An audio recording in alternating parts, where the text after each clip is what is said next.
There were always going to be consequences for Brexit. And like we have been seeing a lot very recently, those consequences are now being felt very, very more clearly. That is absolutely for sure. We have seen an increasing number of people regretting the way that they voted back in 2016, saying that if they could certainly do it again, they would not vote to leave. You've got people who, again, voted for Brexit saying it very clearly hasn't worked. These promises that we were promised in 2016 have not been delivered upon. Because what happened? Well, in 2016, Leave won, but unfortunately, the hardcore zealots took over and pushed for the hardest possible form of Brexit.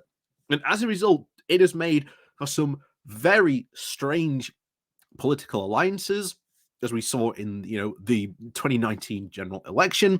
And even now, politicians are still tiptoeing around the Brexit word, even a very idea.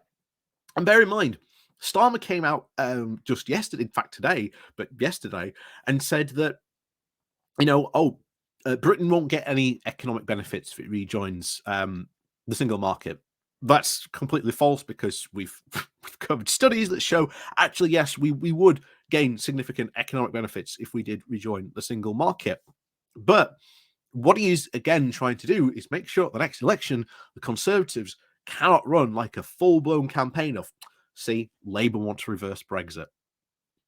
Because that will cause a lot of damage. Even with the reverse that we've seen in the polls, that will still do a lot of damage. We're not there yet, but we're getting there. And that is the crucial point, that we are getting there.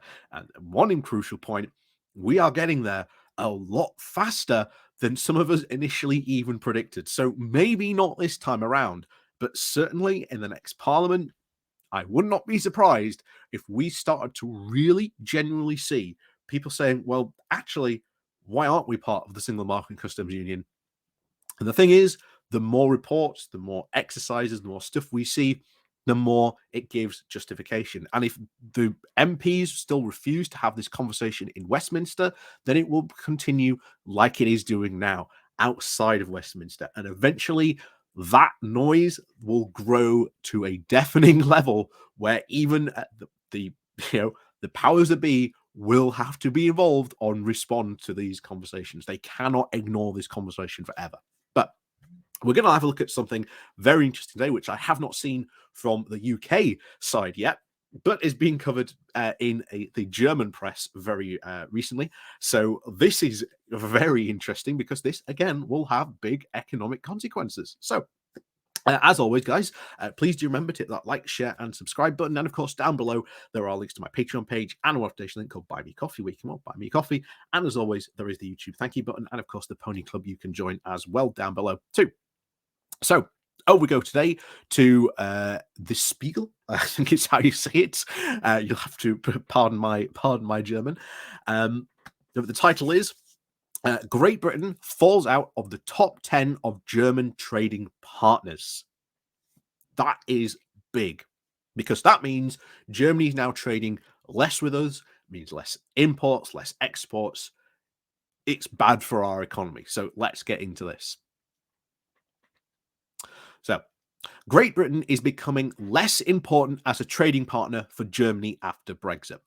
This year, for the first time in recent history, the United Kingdom will drop out of the top 10 German trading partners.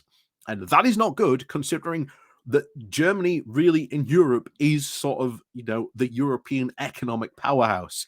The fact that they are doing less trade with us is bad for our economy. It doesn't really matter to Germany because, again, they've got other people they can trade with. It just means that German companies are doing less trade with us, and vice versa. British companies are doing less trade with Germany. So this emerges from analysis by the federal company German Trade and Investment, which is available to the German press agency in London. The calendar and seasonally adjusted exchange of goods between January and October grew by 13.7% compared with the same period of the previous year. However, this was mainly due to inflation. and the entire German foreign trade in goods increased by 20.7% in the same period. Most recently, the Czech Republic overtook Great Britain in the ranking of the most important trading partners. The lead is, quote, significant and can hardly be made up for in November and December, commented the GTAI. The slow development of German-British foreign trade is not a new trend. This emphasizes in the report, and since 2017, and the importance of of Britain has been steadily declining. In the first year after the Brexit referendum, it was still the fifth most important foreign trade partner. And where's the German car manufacturing industry coming to ride to our rescue? I remember Nigel Farage being very insistent that, oh, Germany will do a deal with us because the German car manufacturers will walk up to Angela Merkel at the time and go, you have to do a deal with the UK. Again, that never happened because after German car industry said, sorry, the single market is far more important than the UK.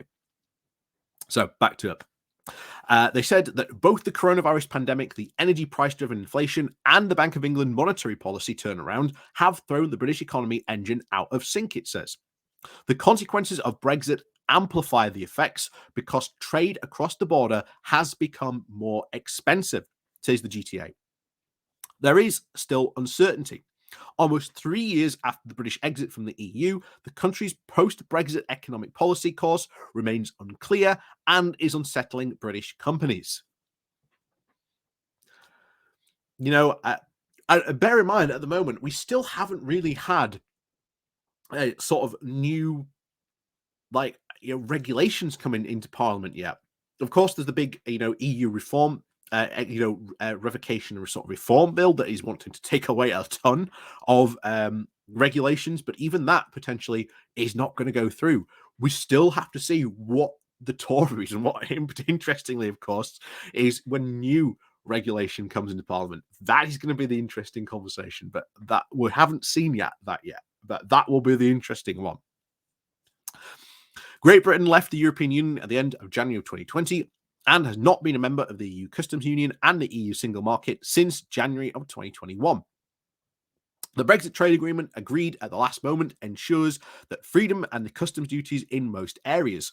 Nevertheless, there are difficulties in the trade due to increased bureaucratic requirements, and the introduction of expensive and time-consuming work visas for skilled workers also makes cooperation more difficult. So, of course, as we said at the beginning, less stuff from Germany is going to be coming, less stuff from the UK is going to be going over to Germany. That is bad for our economy. But back to it. So, and according to the GTAI, the outlook for 2023 also gives very little hope, especially since, according to the Bank of England, Great Britain is heading to a long recession and companies are likely to be even more hesitant to invest. This applies to the delivery of vehicles, industrial machinery, and chemical products, where Germany is one of the most important suppliers. With recession on the horizon, rising financial costs, and a rise in UK corporation tax from 19 to 25% in April of 2023, there is no sign of a turnaround, the report states.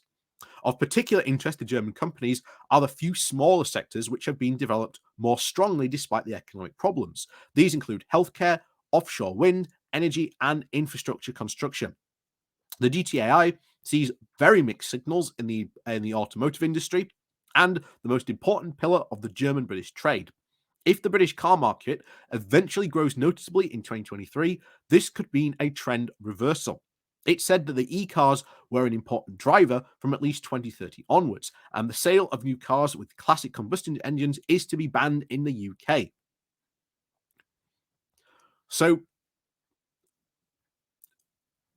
this is really going to start affecting our economy, but you won't see this any UK paper. I haven't seen this reported yet in any sort of UK news media yet, which has kind of surprised me. But then again, as I've said, this is why I sort of really try and pay attention to, especially foreign press, because you see things like this. But yeah, this is going to massively negatively affect our economy. Massively. I mean, you say it right there. Because you've got these trade barriers, it's now more expensive. What's doubled the cost of this? It's Brexit. It's always, always, always going to come down to Brexit. We've said this ages ago, but you had economists going, yeah, look, once we're out of the EU, we're going to have Brexit. And we could be facing a fact, which we are facing, of any significant economic shock could affect the UK twice as badly because of Brexit. What's happening now? Well, it's Brexit that's causing a lot of the problems. Yes, we're recovering from COVID. So is the rest of the world, but we're recovering significantly more slowly. There was a massive resuming in trade boom, which the UK completely missed out on because of Brexit. We're going into a recession because of the cost that is being inflicted on us by Brexit. Eventually, as we said at the beginning, the conversation, even if MPs want to desperately try and ignore the whole, Brexit elephant in the room, they will not be able to ignore it for too much longer. They really cannot. And I understand the hesitance by Keir Starmer, especially going into the next general election.